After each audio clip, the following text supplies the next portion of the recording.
এটাকে বলা হয় থ্রিলারের 4V ভার্সন। এটা আমি সামনে থেকে যদি দেখাই, এটা হলো আপসাইড ডাউন সাসপেনশন, যেটা বাংলাদেশের খুব কম বাইকে ব্যবহার করা হয়। এটা অনেক কমফোর্টেবল, আপনাকে ভাঙাচোরা যে কোনো রাস্তায় আপনি খুব কমফোর্টেবলি রাইড করতে একটা সুযোগ করে দেবে।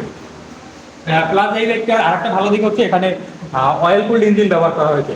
এখানে এটার বাইক হিট হওয়ার কোনো ইস্যু নেই। আমরা অনেকেই চিন্তা করি যে হিরোর বাইকটা হিট হতে পারে, ইঞ্জিন হিট হতে পারে, 4V বাইক এবং 160 থেকে হিট হওয়ার একটা ভয় থাকে, দীর্ঘক্ষণ চালানোর পরে একটা হিট হওয়ার ভয় থাকে। এক্ষেত্রে কোনো ভয়ের কোনো কারণে এটা লিকুইড কুল ইঞ্জিন ব্যবহার করা হয়েছে, ইঞ্জিন খুব দ্রুত ঠান্ডা হয়ে যাবে। এবং এখানে ব্যবহার করা হয়েছে 130 সাইজের টায়ার এবং সামনে ব্যবহার করা হয়েছে 90 সাইজের টায়ার। 90 সাইজ। তো জি। এইটা হচ্ছে কি কালারের?